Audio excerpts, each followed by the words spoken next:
कहते हैं ना, घर दीवारों से नहीं, उसके अंदर रहने वाले लोगों से बनता है। लेकिन क्या हो जब घर के लोग ऐसे हो? सारा दिन खाती रहती हो, सोती रहती हो, कोई काम नहीं है तुम्हारे पास। ऊपर से बहू के आ जाने के बाद तो तुम और निकम्मी हो गई हो। दिखावे के लिए हाथ में माला पकड़ ली है, बाकी कोई काम नहीं करती। अरे कैसी बात कर रहे हैं? अब तो बहू आ गई है, अब तो मेरी बेइज्जती करना बंद कर दीजिए।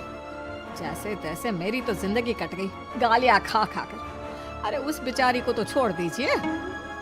तभी बेटे के जोर जोर से चिल्लाने की आवाज आती है। कहा था ना तुमसे रिजाइन कर दो, क्यों नहीं किया? और ये पर्स लटका कर कहाँ निकली? चलो कमरे में, काम करो घर का।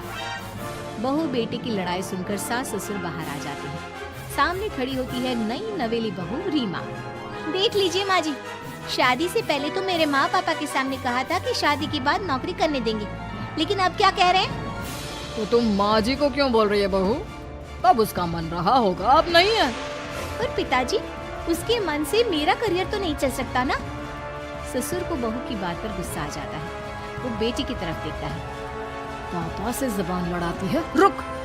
ये बोलकर वो पत्नी को खींचकर कमरे में ले जाता है और बंद कर देता है। ये सब देखकर सास दुखी हो जाती है। पति के जाने के बाद सास बेटी से कहती है, देख बेटा, अब जमाना कुछ और है।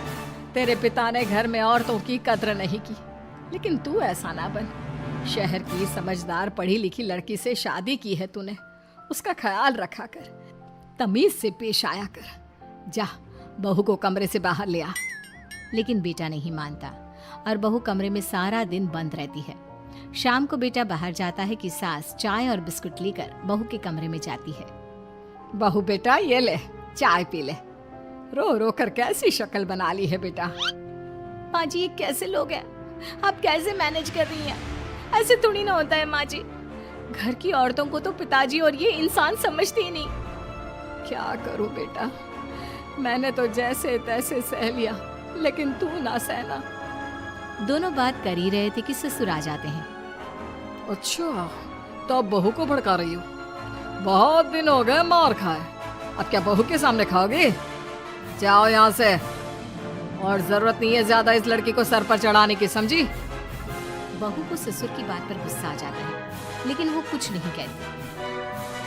आए दिन बहू देखती है कि कैसे उसकी सास और उसके साथ उसका ससुर और पति गंदा व्यवहार करते हैं। फिर एक दिन, ये क्या बनाया है?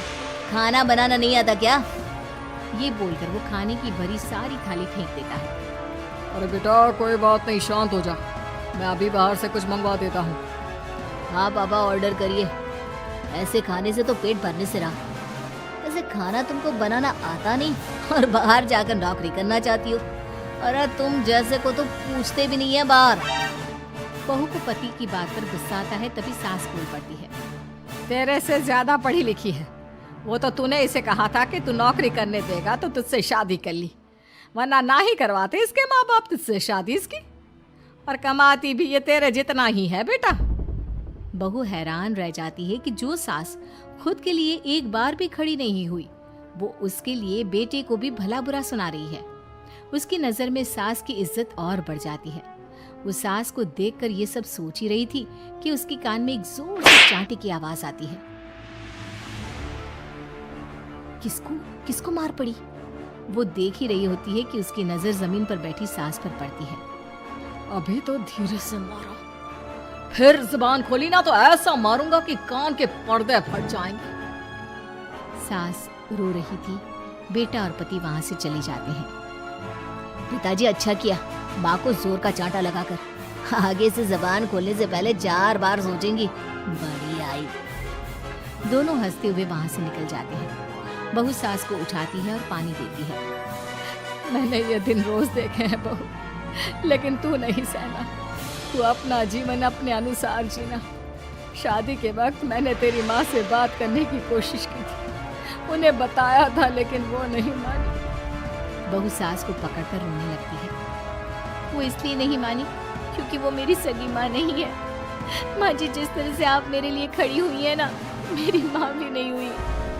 बेटा मैं तेरा भला चाहती हूँ, तू नौकरी इस घर में रहकर तो नहीं कर पाएगी। एक काम कर, इस घर से चली जा, पैसे कमा और खुश रह। माँ जी, हो सकता है कल तक मैं आपके इस फैसले को मान जाती, लेकिन आज नहीं। माँ जी, आप यहाँ इस नर्क को झेले और मैं आपको छोड़कर चली जाऊं?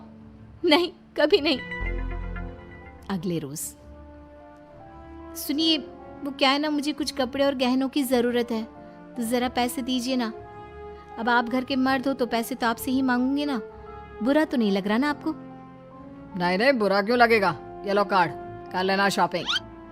अगले रोज, बिजली का बिल आया है 10,000 का, भर दीजिएगा। इतना बिल कैसे आ गया?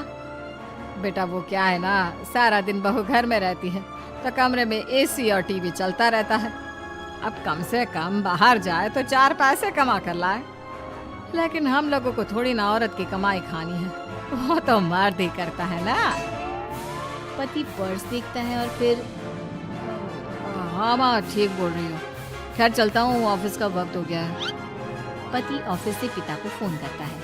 पापा, घर के खर्चे तो बढ़ते ही जा रहे हैं, ऊपर से महंगाई आप देख रहे हैं। मैं सोच रहा हूँ क्यों ना मीना को नौकरी के लिए हाँ कर दूँ, 4 पैसे ही लाएगी ना घर में। वो तो तू ठीक बोल रहा है, लेकिन ये औरत की जात, कल को 4 पैसे कमाने लगे तो ये नहीं कि सर पर चढ़कर नाचे। हाँ पिताजी, बात तो सही है, वो तो आप हैं जो माँ को मुट्ठी में रखा है, वरना मेरी वाली तो। खैर सोचते इस बारे में। शाम को पूरा परिवार साथ बैठा होता है। वो कल पनीर की सब्जी बनानी है तो थोड़े पैसे देकर जाना। और हाँ, कीर्तन भी रखा है संडे को, उसके लिए सामान की लिस्ट बना दी है, ले आना। पापा को दे दो, वो ले आएंगे। अरे पापा कहाँ से ले आएंगे, मेरे पास नहीं है पैसे वैसे। लो, पैसे ही नहीं है?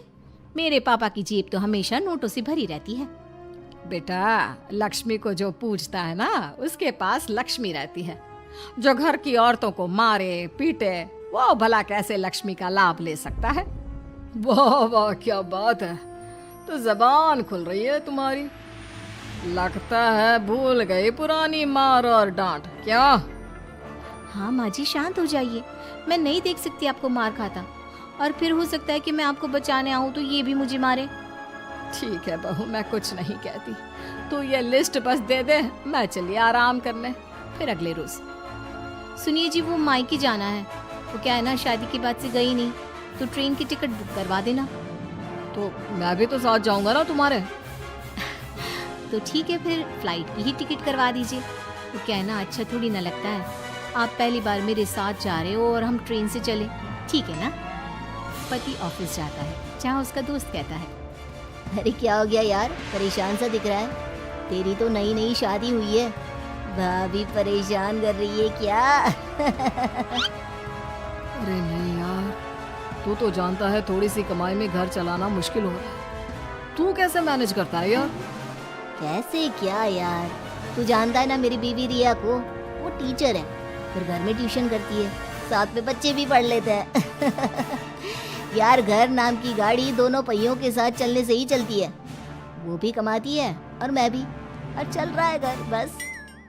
पति को दोस्त की बात समझ में आती है, लेकिन पिता का ज्ञान कैसे भूल सकता था? भाई कल को सर पर चढ़कर नाचने लगी तो। शाम को घर आता है, जहाँ उसकी बुआ और उसका बेटा बैठे होते हैं। अरे आ गया लल्ला, कैसा थका थका सा लग रहा है, सब ठीक है ना? नमस्ते बुआ, कैसे आना हुआ? कैसा है रमेश?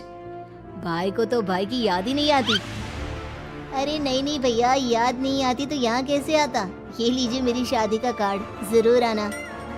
पति कार्ड खोलता है। डॉक्टर रश्मि, अरे वाह, तेरी होने वाली बीवी डॉक्टर है। और क्या भैया, आपकी बीवी इंजीनियर तो मेरी डॉक्टर। तभी वहाँ सास आ जाती है।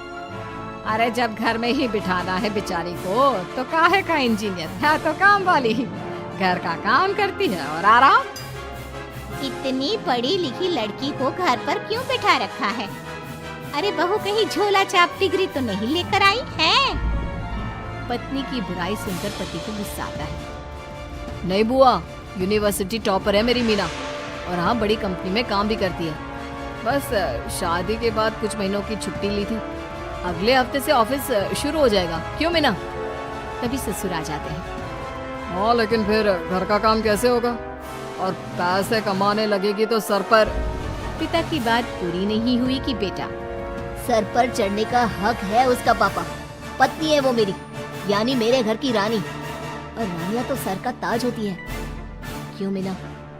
मीना पति की बात सुनकर शर्मा जाती है। वाह बेटा, तू सही समय में समझ गया कि औरतों की इज्जत करने वाले घर में शांति और लक्ष्मी का वास होता है।